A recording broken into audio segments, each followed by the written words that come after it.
Money, money, money, money, money. Some people got to have it. Some people really need it. And some people need to go work for it. Go get a job.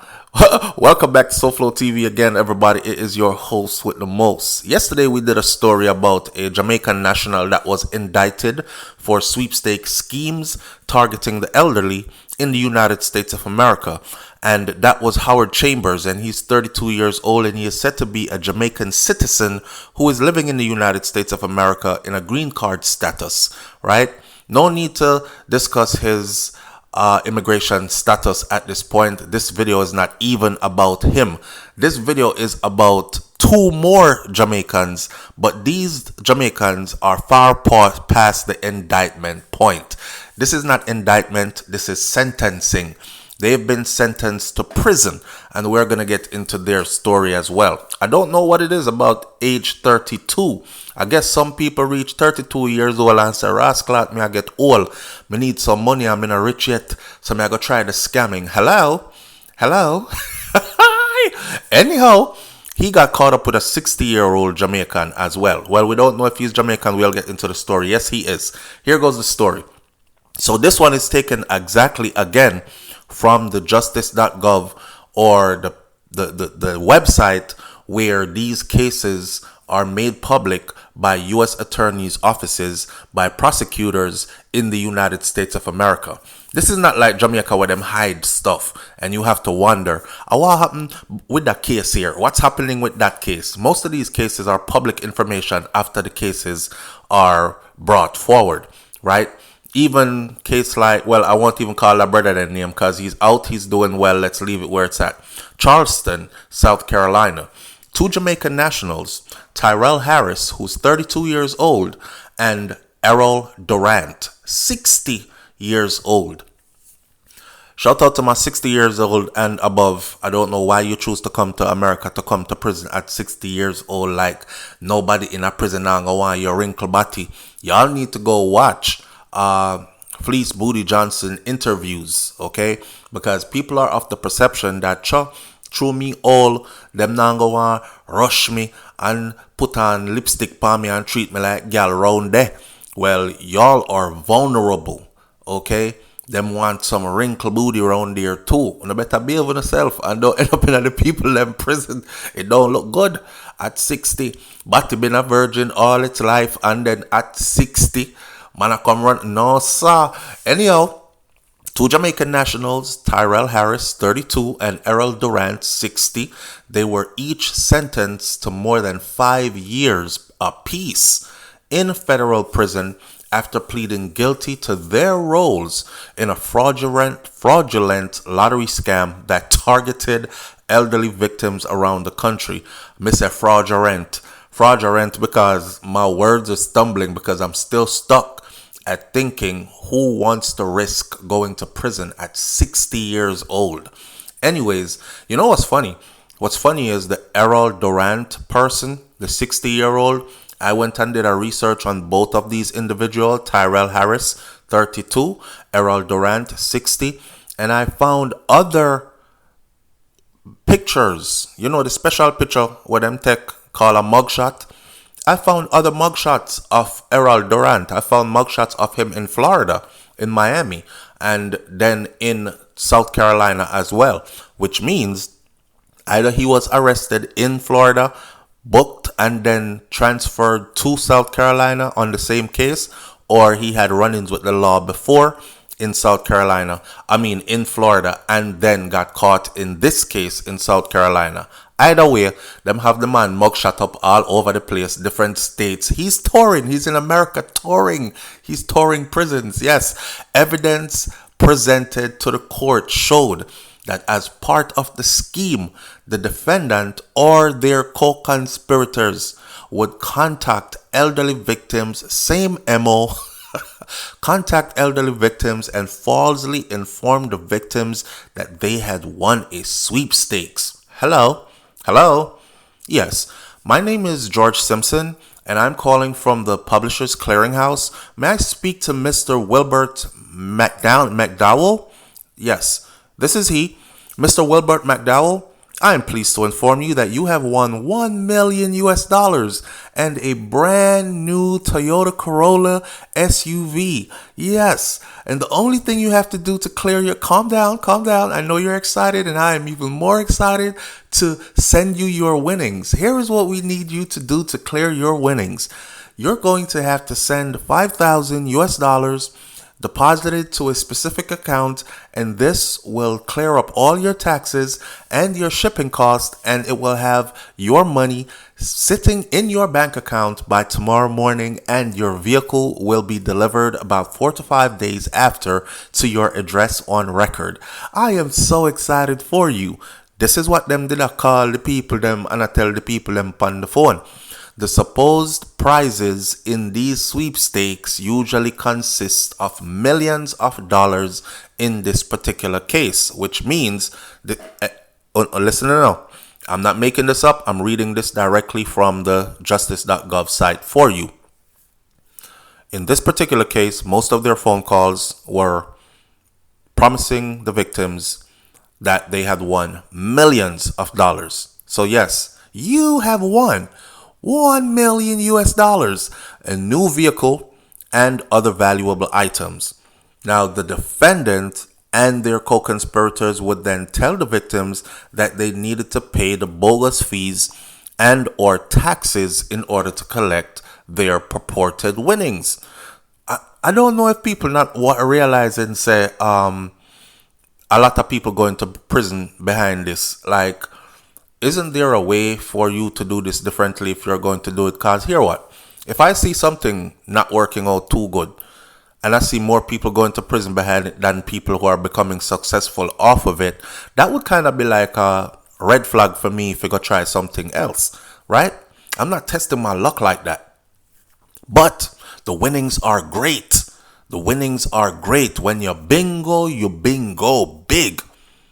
The defendant and their co-conspirators would then direct the elderly victims where to send the bogus fees and or taxes.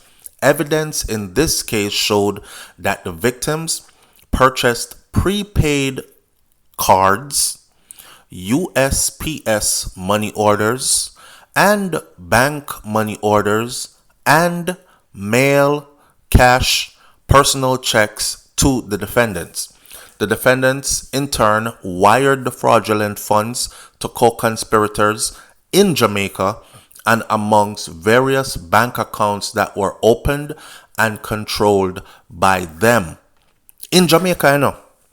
So, when the feds says, we have some indictments coming up in the near future out of Jamaica, this is what they're talking about. They're tracking them. They're catching them in the U.S., and some of these people who are being caught in the U.S., they're squealing, they're telling. So here's what happened. Everybody is a tough guy until you ever see one of them room there where them lock you in that has the one table in there and one chair for you to sit on pan and two chair for two detectives for coming there, come talk to you. Yes, when they start saying to them, listen, you're looking at about 45, 50 years in the U.S. prison, right? I don't think you want to take all this time by yourself. So here's what we're looking for you to do. We know that you're a small guy. You're little on a totem pole. We're looking for the kingfish. We're looking for the big guy or somebody bigger than you. Throw us a bone, man. Give us a couple of people. We can see to it that your 45 years gets reduced to about 5 to 10 years. Man, them start sing like Picheri. Hoo. All kind of name call up, right? And this is how the indictments start, and this is how the extraditions go. And you wonder, how the hell did they stay in the U.S. and grab people in Jamaica? Because the one them who are in the U.S. are talking. All right. So the defendants received in this particular case more than 1.7 million US dollars from the victims that they targeted. Their case had at least 70 victims across 15 states. United States District Judge Bruce H. Hendricks sentenced Tyrell Harris to 90 months in a federal prison, and then Errol Durant, who's the 60-year-old, he got sentenced to 80 months in a federal prison. Both defendants' sentences are to be followed by a 3-year term of court-ordered supervision in the event if they are not deported upon release, is what this paperwork says. So they could very well also be turned over to ICE after they're done doing their 5-year stint and then be deported back to Jamaica again. There is no parole in the federal system, which means you're not going to get out early, released on parole, shave off some of your time. If they said 90 months, you're going to do the 90 months. It's 12 months in a year. 12 1 12, 12 2 is 24, 12 3 is 36, 12 4 is 48, 12 5 63. If you count up 90 months, you will see that that's well over 5 years. 12 5s are 63, right? 12 6 is 72, right? Okay. 12 7s, 84 are over 7 years apiece. Them get one of them got 6 years and change. The other one got 7 years and change. Ouch. Ouch. Was it worth it? Damn. And you know, 1.7 million US dollars is not really a lot of money, you know. It might be a lot of money if you get that money in a lump sum. And if you have that money hiding somewhere and you can come do your time, them deport you, you end up in Jamaica with 1.7 million US dollars to start a new life. That would work. But by the time them done pay for lawyer, and by the time everybody else involved in this scheme get their cut out of this money, and by the time other people, your friends who have access to this money, realize that, you're going to prison for about the next 7 years. I take the money out, man. Him probably not even come out. Because when him go around there, him softy. Then probably I'll beat him, kill him in there. So let me spend up the whole of the money here. Ain't nobody sitting around loyally waiting for you to come out to give you your share. People done moved on with their lives. That's almost a decade. Right. All right. So, the United States District Judge Bruce H. Hendricks sentenced Tyrell Harris to 90 months in federal prison and Errol Durant to 80 months in federal prison. Both defendants are sentenced to be followed by a 3-year court-ordered supervision in which might not work because they might also be deported. There is no parole in the federal system, and the defendants are also to pay back a restitution of $1,700,512.90. The District of South Carolina is committed to prosecuting scams that target vulnerable citizens, said the United States Attorney Adair F. Burrows. We appreciate the hard work of our federal agency partners and continued efforts to investigate these crimes. These criminals prey on some of the most vulnerable members of our community, said Tommy D. Koch, who is the inspector in charge of the Atlanta Division. The U.S. Postal Inspection Services and our law enforcement partners will continue our commitment to protect our citizens and bring those who are responsible for these illegal schemes to justice, no matter where you are. Hint, hint, Jamaica, them dede await pan uno. This sentence is the result of great work by HSI and other partners in the U.S. Postal Inspection Services to bring these criminals to justice, said Ronnie Martinez, special agent in charge of the HSI Charlotte, which covers North and South Carolina. These types of crimes can have devastating effects on the elderly, and the Homeland Security will aggressively pursue criminal persecution to dismantle transnational criminal organizations. This is what they call it, a transnational criminal organization, because it goes across borders. You're dealing with people in Jamaica. They're wiring money to Jamaica after the money is stolen from victims in the U.S. Then you have multiple partners involved to make the scheme work. Some of them are in Jamaica. Some of them are in the United States of America. So this is a transnational criminal organization, both domestically and internationally. We will work with law enforcement to bring justice to these victims. This particular case was investigated by the United States Postal Inspection Services, Homeland Security Investigations. Assistant United States Attorney Amy Bauer was the one that prosecuted this case. Ross, hear me out, man. On allow out the scamming thing, yeah, man. If you're not built for prison, and I know, people always say, I'm not gonna get caught because me smarter than the last man that did it. Well, if that is your mindset, then go on and prepare, because prison is surely in your future somewhere.